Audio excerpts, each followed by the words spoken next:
Put your name on it. Just put your name on it. That's all I say. Be a man or a woman. Put your name on it. Well, I'd like to hear about it, potheads. How the fuck you gonna know how to be great if you don't study greatness? Look at the game change. Donuts. I want to work with you a lot. Oh, yeah!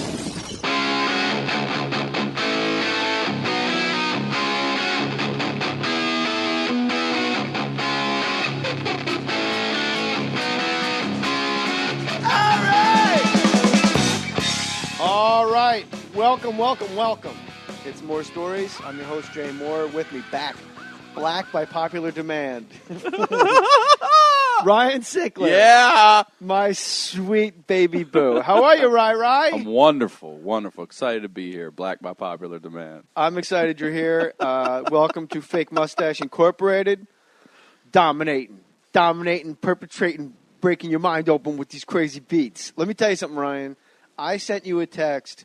This is good. And this isn't a plug, everybody. It's an actual story with dates in it. I don't want you guys to go, all you do is plug. Plug. I don't know why Homer Simpson made it. Oh, he does his plug. That was terrible. I sent you a text because you agreed to do Denver and Salt Lake City with me. First weekend of June, Denver, Comedy Works, huge room, awesome town. Yes, I'm We're going to see excited. Guthrie when we're in town. Are we? Yeah, he's pitching against the Dodgers when we're there. Sweet. And then the next weekend, second weekend of June, we're going to be at Wise Guys West Valley in Salt Lake. So you agreed to do those dates with me, and I got so fired up because you and I know how fun it is out there on the road. Yeah. And it's different. And I like my shows because it's a two-man show. And jump in whenever you want, you know. And I'm just listening. Yeah, and I was so fired up at like the destruction, like the mama said, knock you out dominance, like eat 'em up, El Chill, that we were going to bring. So I sent you a text and I said, Ryan, let's blow these people's fucking minds. Denver, Salt Lake City.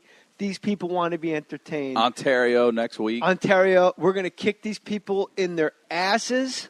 And like KRS-One says, being a dope MC live is like being insured for life because these people will always come back twice. And this text was like 4, iPhone pages long. I go, and that's what it's about, bro. Being dope live. It doesn't matter about record sales. It doesn't matter about marketing and promotion. We're just going to get in there and just fuck their heads up. We're going to ruin comedy for these people. Every show they see after us, they're going to go, it was pretty good. But I remember in the beginning of last summer, I saw Jay Mohr and Ryan Sickler, and their shit was so bananas. You never saw two guys having a better time. And I put that in the text to you. I said, they will never see two guys having a greater time, dominating and being in the moment and happy to see them as they are to see us. And then I started quoting. I was at like a red light with construction. So I had all this time. I'm like, I can text because I'm not driving.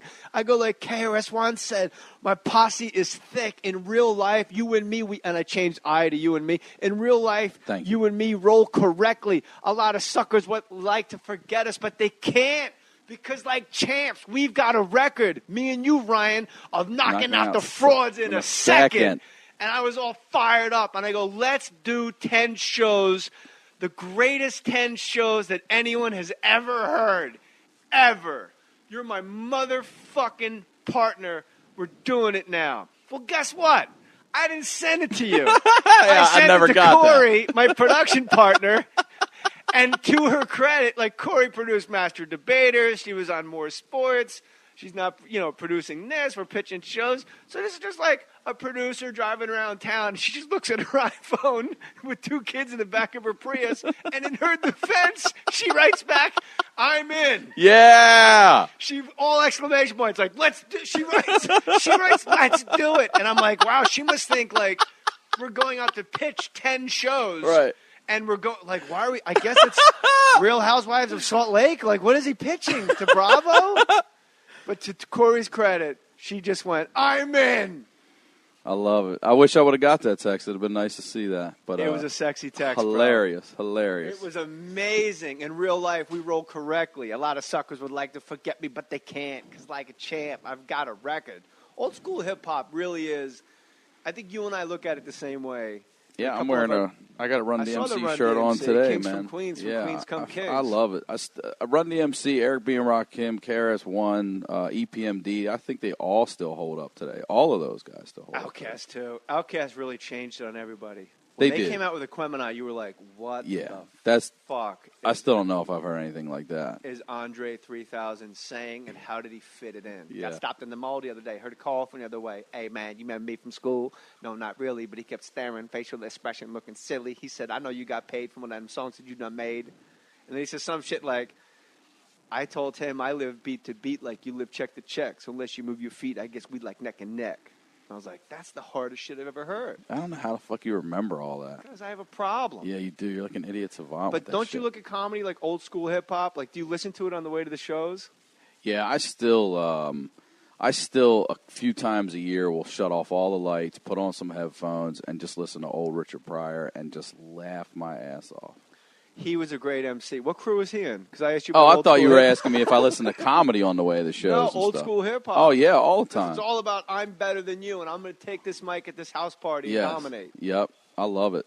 Run DMC, like I said, Eric B. and Ross. When I Richard work Pryor, out, I George listen Wallace. to George. Yeah, George Wallace. Man, George Wallace is a great MC. He's Dirty South, right? Dirty South. Is he from the South? Yeah. Is he Dirty Birdie? Where is he from, Atlanta or something? I feel you. He's Atlanta. Yeah. His Twitter feed is funny. Shout out to Kid, but not play. He's funny. Shout out to Hands, pointing and picking things up and whatnot. At Ryan Sickler. You didn't see that one today? I didn't see that one. At Ryan Sickler on Twitter, and I'm at JMohr37. We do read your tweets, hashtag JMohr. And I can tell you, Ryan, you'll like this. People love when you're on the podcast and people have found Eddie and Carlos Coe. He's not fucking dead. Holy shit. Let's talk. Yeah. Last time you were on, you talked about Korean twin Olympian ping pong players. Yeah. One of them liked to party, and then you heard that one of them had died. Eddie. And Eddie Coe had died, and then somebody found his death on Facebook and showed it to you and to I. He worked at Ernst & Young, and he died in the towers on 9/11. Until just last week when, and first of all, I love the Mohr Stories fans. They all hit me up on the Crab Feast and say you sent them, but one of your fans said, I found Eddie and Carlos. Yep. And there can't be that many Eddie Coes that play ping pong in the world, and there's a video of so this. So that fan basically saw the fan, and he went, well, wait a minute. Wait, stop the tape. Yeah. Put your name on it, and then go ahead. He found Eddie Coe playing ping pong and then said he's going to be in a tournament in Baltimore coming up. So it's got to be him. It has to be that guy. I don't know what the best part of that story is. The fact that fans of the Crab Feast and of Mohr Stories are into the stories as much as they are. But they are great stories, so that's cool. But it's kind of like what we're trying to do. So people weren't into it, we'd go, what the fuck? Right. But the fact that a guy said, no, he died, man, I found it. Yeah. I found his, and there's, so apparently Coe is like the Smith of Korea. And Eddie Coe, and there was a photo of everybody that died from this company in the towers in 9/11. And me and Ryan were like, man, we can't even like joke about it because he died in the fucking towers. I felt terrible. Eddie Coe's dead. Eddie Coe died, and he died like knowing, everyone in the towers like that. That's a bad way to go, dude. Yeah. It's not exactly like catching a stray bullet in the eye and you're out. They were on fire for a while. And then this other fan goes, I've been upset for a while about it. You were bummed. I was bummed out. Like, but this then poor the other kid. guy, it's on. You're going to have to retweet it after this. I did, but I will retweet it again. Because it's like a tournament, gold medal round ping pong. And it makes watching old men in the park play chess look like fucking playoff hockey. I did not know how. It was the dullest. I thought, like, when I play ping pong, there's no one there at all. Like stoner, them and the guy with the camera. One stoner keeping score, and he's got like that wrestling when you flip the numbers over, like 2 points red, and the guy's got to flip over to get to 2. He's holding that. And I don't know if there's like a bunch of unforced errors, or they hit the net, or they hit the pause because a plane was going over, But I watched for 3 minutes, and it was fucking 2-1. Eddie Coe is back. He's alive, though. That's the good news. Very rarely could not get over. It's amazing to me that not only that, but one of your fans was like, fuck that. I don't think Eddie Coe's dead. Like, he wasn't happy enough that Eddie Coe was dead. He's like, I don't think so. I don't think and so. he found ping pong. It's got to be him. Something's fishy. There's no way this is a No cold case. Yeah, no like way. Where's Morris? What's that girl's name on Cold Case? Where's Catherine Morris? You know what? Fuck Catherine Morris. I'm going to handle the shit myself. I'm going to go to a gym for real in Fredericksburg, Maryland, and watch a Korean and a 7-foot Croatian play ping pong I mean, that was the dullest shit. And I watched it like I had to. It looked like it was in a cafeteria. Like, I don't know where the fuck it was. It's a hospital cafeteria. And you would think competitive ping pong would be like, whoa, whoa, ho, ho. No, because that's how it is when you play it with your buddies. Right. I don't know about you. I get fired up when I play ping pong. Yeah, but I'm usually drinking when I play ping pong. Sure. It's not. Of course you are. You have a problem. A ping pong problem. Hey, real quick, Ryan Sickler has one of my favorite podcasts, The Crab Feast, which, by the way, go to iTunes, type in The Crab Feast. And for some reason, this shit is ranked like 70th. Do you know who's ahead of you on the charts? Everyone, 69 other people. Other people? Like, I remember when Bobby Kelly's podcast was like 80, and 79 was like this transvestite just did it from her house. And then they had her on. From her tub. Yeah. They had her on because they thought they could just siphon enough people from her podcast. Sure. Like that, woo over the tranny crowd. That'll put you that'll put you into the 70s. I'm shooting That's up why into you're the in the 70s. Because you got that tranny crowd. What's up, trannies? Yeah, we're going to get trannies pregnant I on their love all arms and the- shoulders. I love all the Crab Feast fans. The Crab Fuck Feast the is a Crab great Feast. podcast. 5 If you're stars. listening to this, do us a favor. Go to the Crab Feast, leave a comment, subscribe to it. It's a lot like this show. It's guys sitting around talking. And what we wanted to do with Mohr Stories in the beginning was you don't understand how funny these people are when they're just off mic after the stage show. Like when Ryan and I, or like when Segura and Bert Kreischer are out on the road and they just go to like a pickup sticks to pick up their food between shows. That 40 minutes is fucking bananas. Just watching them order sometimes is funny as fucking Or like you shit. and I just going someplace, or any comics, or like, whoever's out there. Like, and that's what I wanted. I mean, part of the podcast, I mean, you do it because you want to make money and you want to fill up rooms, but to be able to record just like Colin Quinn talking shit and Dave Attell talking about stand-up, Patrice's last interview, it's awesome. And you got like the best stories ever. That's why I wanted to have you back on quick. We had you in the live one, and I was like, I hope I didn't burn him out, partnering him up with Daryl. Daryl Wright, everybody, of the right turn, man. So the Crab Feast, and also Aisha Tyler, Girl on Guy. Yes. Really good podcast. You're going to want to rate and review that. Great podcast. And this will all make sense in a little while. Maybe not today, maybe not tomorrow, but we're going to put our names on it soon. I got big plans, as Biggie Smalls and Ready to Die. So Aisha Tyler, Girl on Guy, I just did that. She does it at a hotel. Oh, you did that one? You went on? Yeah, you haven't been on? No.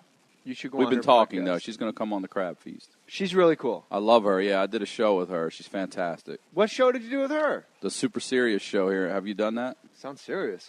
It's one of the best shows in L.A. What Super is it? Serious. The Super Serious crew puts it on I feel like Stop once a being month so or something. relaxed. That's all Get I know, into it. man.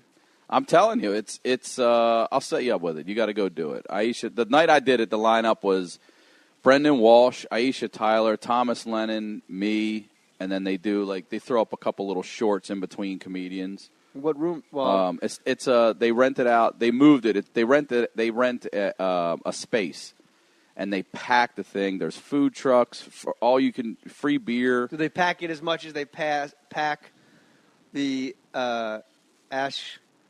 Asheville?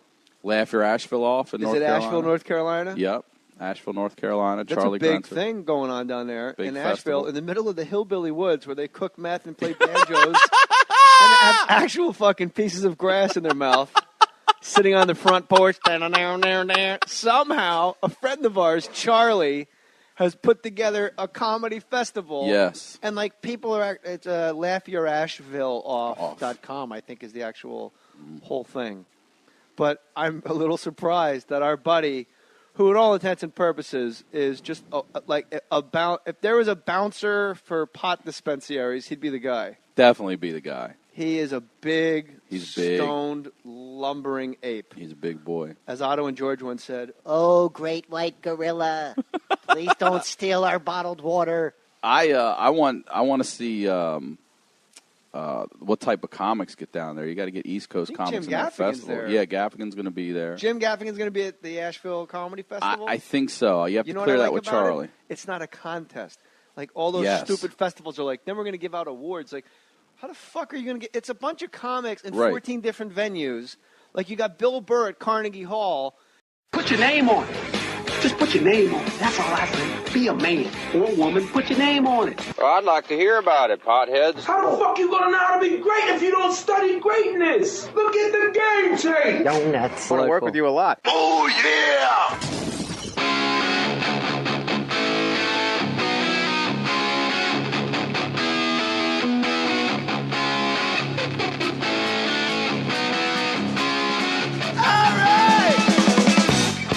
All right. Welcome, welcome, welcome.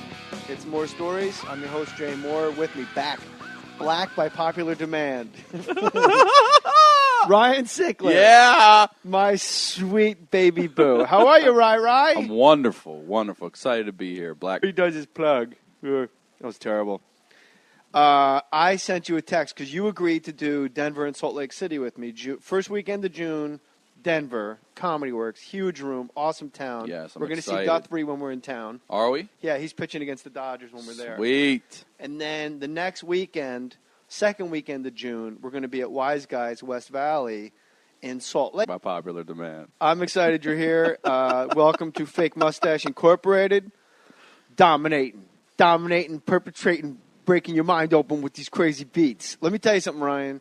I sent you a text.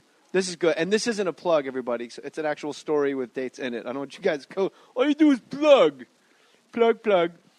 I don't know why Homer Simpson made it.